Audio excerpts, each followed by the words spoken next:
Cerita ini berlanjut dengan diperlihatkan Xian segera bergerak mendekat saat Xiaoyan masih menggenggam erat jasad Raja Naga Utara yang telah kaku. Tatapannya tampak begitu rumit ketika melihat wajah lawan bicaranya yang masih menyisakan aura kegelapan dan kekejaman yang nyata. Melihat hal itu, ia hanya bisa menghela napas panjang seraya merenungi nasib suku naga Void kuno yang hancur berkeping-keping akibat perselisihan internal yang tak kunjung usai sejak hilangnya Kaisar Naga terdahulu. Kondisi suku benar-benar berada dalam kekacauan yang mengerikan, di mana hampir separuh dari anggota Pulau Naga Utara telah tewas secara tragis di tangan pemimpin mereka sendiri. Kendati demikian, Xian tetap berusaha tegar dan menganalisis bahwa dengan tewasnya 3 Raja Naga besar, kini tidak ada lagi penghalang bagi penyatuan seluruh klan naga untuk kembali menjadi satu kesatuan yang utuh. Xiaoyan yang menyadari kesedihan di hati sahabatnya itu, lantas perlahan mengangguk setuju. Meskipun ia tahu bahwa kemenangan ini harus dibayar dengan harga yang sangat mahal oleh Xian. Sebagai seorang kaisar naga, Xian harus menanggung beban berat demi masa depan sukunya, yang kini tidak sekuat di masa kejayaan mereka dahulu. Mendengar hal itu, Xiaoyan kemudian bergegas memberikan kata-kata penghiburan, agar Xian tidak terus-menerus merasa tertekan oleh situasi yang ada. Ia meyakinkan bahwa dengan adanya konstitusi naga Phoenix yang legendaris di dalam tubuh Xian, bukan tidak mungkin bagi suku naga Void kuno untuk mendapatkan kembali kemuliaan mereka dan melampaui pencapaian para kaisar naga. Sebelumnya, Xian tersenyum tipis saat mendengar dukungan tulus tersebut dan perlahan mulai memantapkan hatinya untuk bangkit demi rakyatnya. Tak lama setelah itu, suasana mendadak berubah sedikit canggung saat Xiaoyan melambaikan mayat Raja Naga Utara dan bertanya apakah ia boleh memiliki jasad tersebut. Xian sempat terkejut dan merasa bingung dengan permintaan yang tidak biasa itu. Xiaoyan pun lantas segera menjelaskan bahwa tubuh Raja Naga Utara memiliki konstitusi yang luar biasa kuat karena telah ditempa oleh teknik terlarang sehingga akan sangat mubazir jika dibuang begitu saja. Ia berencana menyempurnakan jasad tersebut menjadi sebuah boneka tempur yang jauh lebih kuat daripada boneka iblis langit miliknya, yang kini sudah tidak mampu mengimbangi kekuatannya. Mendengar penjelasan tersebut, Xian sempat merajut alisnya. Karena menurut tradisi kuno, setiap naga yang kuat seharusnya dimakamkan di makam naga dengan penuh kehormatan. Namun, ia menyadari bahwa seluruh anggota suku saat ini sangat membenci pengkhianat tersebut. Sehingga mustahil bagi sang Raja Naga untuk mendapatkan tempat di pemakaman leluhur. Akhirnya Xian menyetujui permintaan Xiaoyan sebagai bentuk hadiah atas jasa besar pemuda itu dalam menyelamatkan klan naga dari kepunahan. Sehingga Xiaoyan dengan penuh rasa terima kasih, lantas segera bersiap untuk memulai proses pemurnian boneka yang sangat dinantikannya tersebut. Di sisi lain, proses penyatuan 4 pulau naga besar berlangsung dengan sangat mulus di bawah komando Xian, yang telah diakui sebagai Kaisar Naga Tunggal. Keempat wilayah yang sebelumnya terpecah kini perlahan mulai digabungkan kembali dengan bantuan kekuatan gabungan dari banyak ahli suku yang tersisa. Sementara itu, Xiaoyan dan Cailin memilih untuk tetap tinggal di Pulau Naga untuk beristirahat. Setelah beberapa hari memulihkan kondisi hingga mencapai puncaknya, Xiaoyan kemudian bergegas memasuki retreat pribadinya untuk memulai proses perbaikan boneka. Ia merasa sangat bersemangat karena Raja Utara adalah material terbaik yang pernah ia temukan.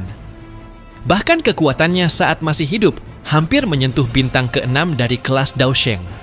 Xiaoyan berdiri dengan ekspresi serius di dalam ruangannya, di mana pada saat itu ratusan bahan langka dengan cahaya misterius telah tertata rapi di hadapannya.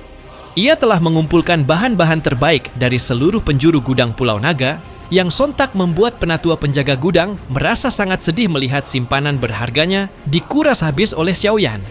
Melihat hal itu, Xiaoyan hanya bisa tertawa kecil sambil lantas mulai melambaikan tangannya untuk mengeluarkan jasad Raja Naga Utara. Tubuh naga tersebut tampak sangat tegang dan kuat. Seolah-olah tidak ada senjata tajam yang sanggup menggores kulitnya yang telah diperkuat oleh darah dari Raja Naga Barat dan Selatan. Sontak Xiaoyan memuntahkan api merah muda dari mulutnya yang segera membengkak menjadi tungku raksasa di udara. ia melempar tubuh Raja Naga Utara ke dalam kuali api tersebut, hingga terdengar suara mendesis yang sangat tajam saat kulit naga itu bersentuhan dengan panas ekstrem. Proses penempaan ini berlangsung sangat melelahkan selama 10 hari penuh tanpa henti, di mana selama itu Xiaoyan terus menggunakan api lotus pemurnian iblis untuk memanggang tubuh tersebut. Kendati demikian, ia tetap fokus hingga akhirnya tubuh naga yang awalnya besar perlahan menyusut, namun tampak jauh lebih padat dan berkilau layaknya logam hitam yang sangat mematikan. Namun, saat proses pemurnian hampir selesai dan api mulai meredup, sebuah kejadian yang sangat mengejutkan justru terjadi di dalam tungku. Sontak jasad yang seharusnya sudah tidak bernyawa itu tiba-tiba membuka matanya yang berwarna merah tua dan melepaskan tawa yang sangat menyeramkan ke arah Xiaoyan. Raja Naga Utara ternyata masih menyimpan kesadarannya dan bahkan justru berterima kasih karena Xiaoyan telah membantunya menyelesaikan penempaan tubuh yang sempurna tersebut. Ia mengungkapkan bahwa jiwa naga Void kuno telah menyatu erat dengan raga mereka, sehingga menghancurkan jiwa utamanya saja tidak akan pernah cukup untuk membunuhnya. Melihat hal itu, raga hitam metalik tersebut lantas menghancurkan kuali api dengan satu pukulan kuat dan bergegas menerjang ke arah Xiaoyan dengan tangan besarnya yang penuh niat membunuh. Angin tajam yang membawa hawa kematian mendadak menderu di dalam ruangan saat tinju sekeras logam hitam milik Raja Naga Utara melesat bak sabit maut ke arah kepala Xiaoyan. Pada saat yang sama, perubahan mendadak yang sangat berbahaya ini tentu akan membuat siapapun pucat pasi karena terkejut. Namun, sosok kurus yang berdiri di depan kuali api tersebut sama sekali tidak kehilangan senyumannya. Xiaoyan hanya melirik sekilas ke arah sang Raja Naga yang baru saja meledakkan diri dari kuali. Lalu dengan sangat tenang, ia mengulurkan jarinya dan menekannya dari jarak tertentu. Sontak gerakan Raja Naga Utara mendadak kaku seolah terkunci oleh kekuatan tak kasat mata. Karena gelombang api merah muda tiba-tiba meletus dari dalam tubuhnya, tanpa peringatan membungkus setiap inci raganya, dan lantas menyerbu masuk ke kepala untuk menyegel sisa jiwa yang mencoba memberontak. Raja Naga Utara merasa sangat terkejut sekaligus murka, sehingga ia meraung keras mempertanyakan apa yang sebenarnya telah dilakukan Xiaoyan terhadap tubuhnya. Melihat hal itu, Xiaoyan hanya tersenyum dingin dan kemudian menjelaskan bahwa sang raja terlalu meremehkan kekuatan spiritualnya jika berpikir bisa menyembunyikan fragmen jiwa di hadapan seorang ahli tingkat tinggi. Sebenarnya Xiaoyan sudah mengetahui keberadaan fragmen jiwa tersebut sejak awal, namun ia sengaja membiarkannya tetap ada sebagai bagian dari rencana besarnya. Xiaoyan tidak menginginkan boneka biasa yang tumpul dan lamban, melainkan sebuah mahakarya yang memiliki insting membunuh sejati, serta pengalaman bertarung luas yang hanya dimiliki oleh seorang petarung veteran, seperti sang Raja Naga. Mendengar hal itu, Raja Naga Utara mulai merasakan ketakutan yang luar biasa dan bergegas mencoba memohon untuk dilepaskan. Namun Xiaoyan dengan acuh tak acuh justru segera melambaikan tangannya. Purifying Demonic Lotus Flame seketika melonjak maju dan langsung menelan fragmen jiwa tersebut dalam pusaran api yang sangat panas.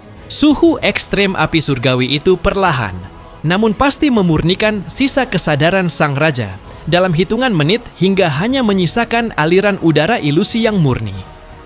Tak lama setelah itu, aliran energi tersebut perlahan melayang di bawah kendali Xiaoyan, sebelum akhirnya sepenuhnya bergabung dengan bagian kepala boneka logam hitam tersebut. Sehingga setelah aliran ilusi itu menyatu, mata hampa boneka tersebut perlahan-lahan mulai memancarkan kilau emas dingin yang sangat agung di tengah kegelapan ruangan. Kekakuan pada tubuh logamnya berangsur-angsur menghilang digantikan oleh keluesan yang justru menyembunyikan kekuatan ledakan yang sangat mengerikan di setiap persendiannya. Xiaoyan merasa sangat puas melihat hasilnya. Lantas ia menjentikan setetes darah esensinya ke dahi boneka tersebut hingga membentuk sebuah segel darah permanen.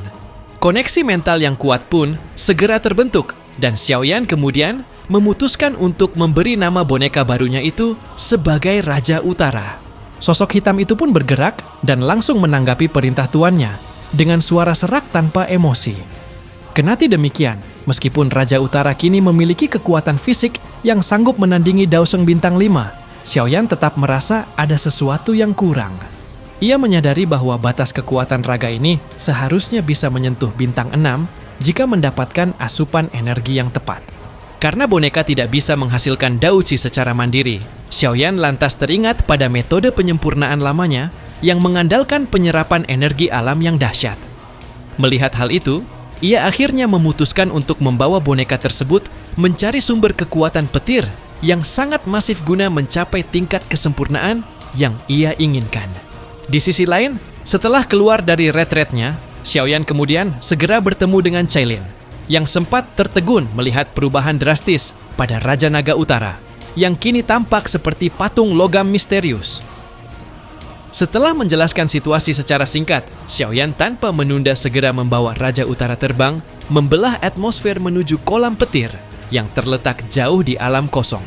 Sontak raungan guntur yang sangat dalam dan menggetarkan jiwa mulai menyambut kedatangan mereka. Saat mendekati wilayah yang dipenuhi oleh kilatan perak raksasa yang bersahutan bak naga-naga besar, Xiaoyan menatap kolam petir tersebut dengan penuh kenangan, sembari teringat saat Mang Tianqi dari klan Lei terpaksa melarikan diri dari makhluk petir hitam yang mengerikan di tempat ini. Namun kali ini Xiaoyan datang dengan kepercayaan diri yang jauh berbeda.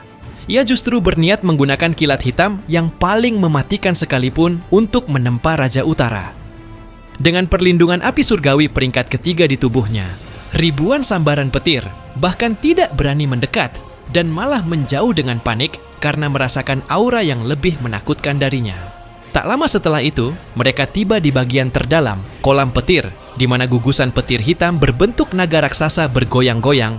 Di tengah kegelapan, Xiaoyan merasa sangat bersemangat karena jika Raja Utara berhasil menyerap seluruh energi petir hitam ini, boneka tersebut akan menjadi bantuan yang tak ternilai bagi aliansi Istana Langit di masa depan.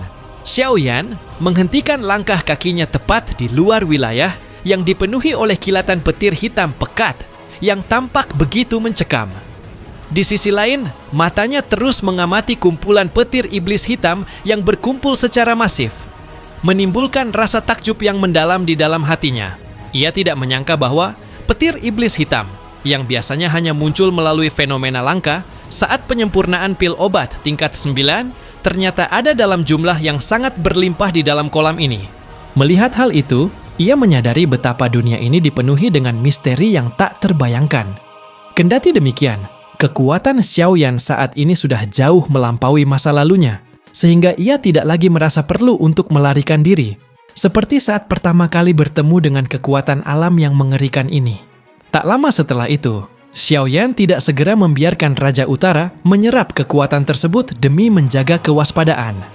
Pasalnya ia menyadari bahwa kekuatan alam tidak bisa ditebak, sehingga ia memilih untuk duduk bersila di luar wilayah inti selama 1 jam penuh guna memastikan kestabilan kolam petir tersebut.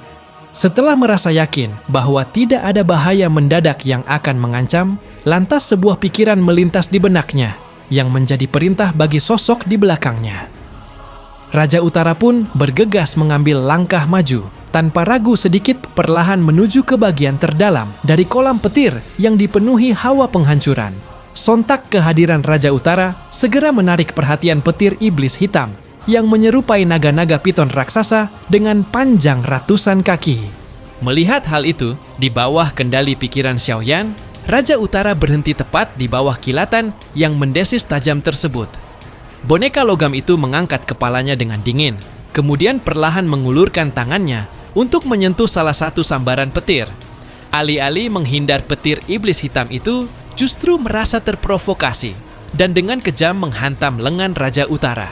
Melihat hal itu, tubuh logam hitam raja mendadak melepaskan kekuatan hisap yang sangat aneh. Seolah-olah seluruh pori-pori tubuhnya berubah menjadi pusaran yang menyedot petir tersebut masuk ke dalam otot dan tulangnya. Sehingga rambut Raja Utara berdiri tegak layaknya ribuan jarum tajam saat energi liar tersebut dipaksa masuk ke dalam tubuhnya. Pada saat yang sama, percikan listrik hitam terus berkedip liar di sekujur tubuh boneka itu, menciptakan suara bising yang sangat memekakan telinga di tengah kesunyian alam kosong. Xiaoyan yang mengamati dengan cemas perlahan mulai merasakan kegembiraan saat mendeteksi bahwa energi ganas dari petir tersebut mulai menyatu sempurna dengan sel-sel tubuh Raja Utara. Melihat hal itu, ia menyadari bahwa metode ini sangat efektif. Tubuh boneka yang awalnya hitam pekat kini perlahan menjadi sedikit lebih kusam, namun memancarkan kekuatan fisik yang terlihat nyata oleh mata telanjang. Namun pergerakan Raja Utara ternyata memicu kemarahan dari petir-petir hitam lainnya yang lebih besar. Di sisi lain, Xiaoyan hanya bisa menggelengkan kepalanya saat melihat banyak petir raksasa mulai mengelilingi bonekanya seperti naga yang kelaparan. Tak lama setelah itu, sebuah pikiran kembali melintas dan Raja Utara sontak melesat. Bak bola meriam ke arah kerumunan petir tersebut guna meledakkan kebuntuan. Banyak baut petir iblis hitam mengejarnya dengan kecepatan yang mengejutkan. Sontak menghantam tubuh Raja Utara hingga ia terlempar sejauh puluhan ribu kaki. Kendati demikian, tubuh fisik boneka tersebut sudah mencapai tingkat yang sangat menakutkan, sehingga ia sama sekali tidak mengalami kerusakan, meskipun menerima serangan yang sanggup membuat ahli Daoxiang biasa merasa sangat sakit kepala. Melihat hal itu, Xiaoyan merasa hatinya sangat nyaman karena ketangguhan fisik Raja Utara benar-benar luar biasa.